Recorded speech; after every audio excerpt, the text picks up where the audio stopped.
Okay, we're here again. We got another story, another adoption story.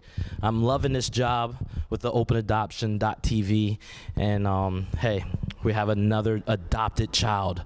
State your name and where you're from and what is your story? Well, first of all, I want to do just a teeny bit of psychoeducation without making you feel bad. But did you notice that I'm 67 years old? Oh, no. I'm no longer an adopted child, but this is something that everyone does. I do a lot of keynotes, I do a lot of speaking, and people introduce you and say, Dr. Joyce MAGUIRE PAVAO is an adopted child. And the thing about adoption is adoptees get infantilized. They get kept in that position and it disempowers them in some way. So my little lesson is to not introduce adopted people who are adults as an adopted child. Wow, we just educated a whole bunch of people. Thousands of people are watching this. And thank you for educating us all on that, doctor. So anyway, I was born in the dark ages in the 1940s. And in those days, everything was secret. You couldn't even say the word asthma out loud. So you certainly didn't talk about adoption. And mine was a closed adoption. It was an in-race domestic adoption. And over the years, I asked a million questions that were not answered because they couldn't be. My parents didn't know how to, and they were told not to. And so I've made it my life to help to educate other people. I'm on the faculty of Harvard Medical School as a lecturer in psychiatry. I've started clinics and programs. And I just think it's really important for people to understand the complexities and the difficulties involved in adoption as well as the joys. And I also think there are two different ways that people approach their work in adoption when they're adoptees. I mean, there's probably 20 different ways, but many adoptees are activists who work on policy and who want to change the things that are done that are unethical and that are wrong. And I believe that too, and I do as much as I can in that area. But my expertise is as a psychologist and as a family therapist. And I'm interested in the families that are already made and how to help them to do whatever they can to take care of the children who are the centerpiece of this story, but also of the adults, the first families, birth families, and the adoptive families.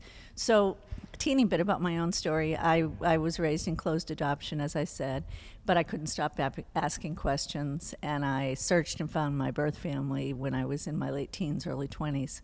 So I've now known my birth family for 45 years. And I've known them way longer than I didn't know them. Yeah. Well, wait. I'm sorry to interrupt you, but tell us when you were that 18-year-old or 19-year-old Joyce back then. What ignited the fire to start searching for him? It was always there. As soon as I knew that I was adopted, which I probably already knew in some way, I knew that I needed to know where I came from. I needed to know who I was like in different ways. And I needed to be a part of all of me. I had a great adoptive family. I have no regrets about who I was placed with. They were wonderful. They had limitations that were more due to the era than to their personal selves in some ways. And you know, I still have very close relationships with people in my in my adoptive family. Yeah. But my birth family became an extremely important part of my life.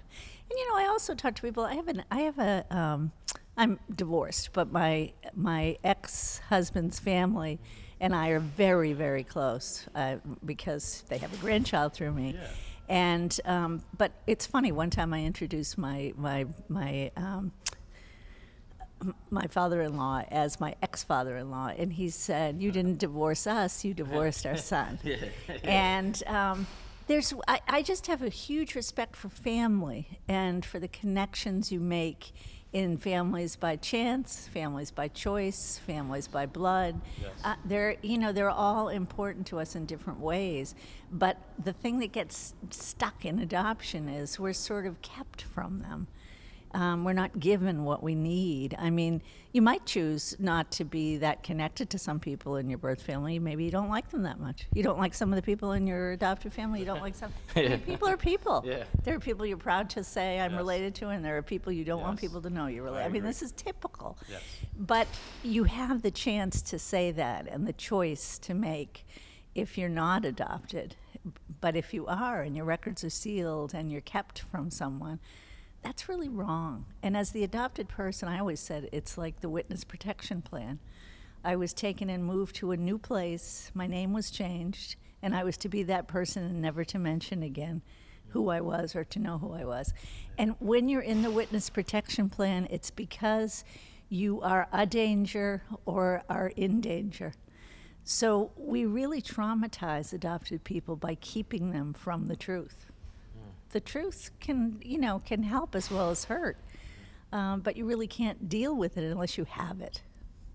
Man, hey, I really am happy right now standing here with you, a former adopted child, but still you were adopted, and the fact is my son is out there and he's adopted, and I just hope he feels the same way as you. You know, you always wanted to know. That's what I'm hearing. And then you finally did it. You went out and searched, and now you have that relationship. And so I really enjoyed listening to you. Do you have any books out or anything? Why don't you tell the whole world? I do. Well, the most popular one is The Family of Adoption, Beacon Press, 1998 and 2005. And I think it's a good quick read. There are several other things, but that's the one I would recommend. Yeah. All right. So, well, hey, you got this, and God got you, and we're here with the openadoption.tv. I'm Darrick Rizzo, your host, a birth father.